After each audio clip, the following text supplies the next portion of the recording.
नमस्कार, मी संदीप देसाई. बुलेटिनची सुरुवात एका ब्रेकिंग बातमीने करूयात. शिंदे यांच्यासोबत मुख्यमंत्री शिंदेंसोबतची अंगणवाडी सेविकांच्या शिष्टमंडळाची बैठक निष्फळ ठरलेली आहे.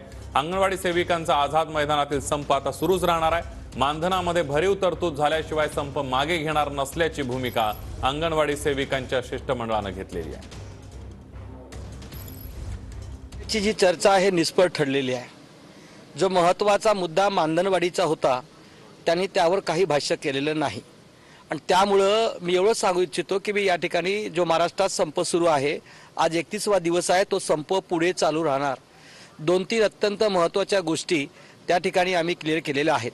मागच्या 28 फरवरीला जी काही बैठक झाली त्यामध्ये काही ग्रॅज्युटी आणि पेन्शन आणि इतर मागण्यासंदर्भात जी काही चर्चा झाली होती त्या संदर्भामध्ये देखील आम्ही चर्चा केली.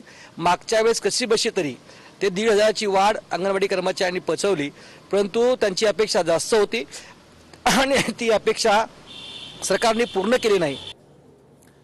जितेंद्र आव्हाडांनी रामासंदर्भात वक्तव्य केल्यानंतर अजित पवार गट चांगलाच आक्रमक झाला. अजित पवार गटाच्या कार्यकर्त्यांनी आव्हाडांच्या घरासमोर आंदोलन केलंय.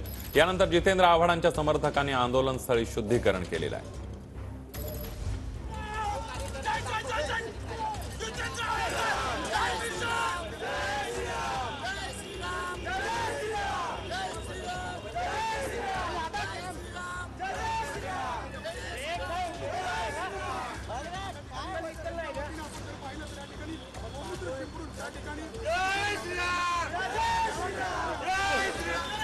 ज्या पद्धतीने त्या फोटोची विटंबना झाली आहे, त्याच्या काचा फुटल्या, फ्रेम अशी पोलिसांनी त्यांच्या हातातून बाजूला केली.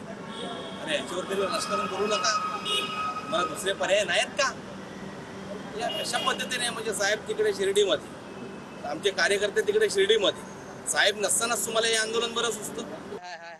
जर अभ्यास करून पहा, त्यांची PhD झाली हिस्ट्रीमध्ये, ते PhD आहेत, त्यांच्या वाचनात आलं असेल, वाचनात आलं आहे तेच ते समोर येतं.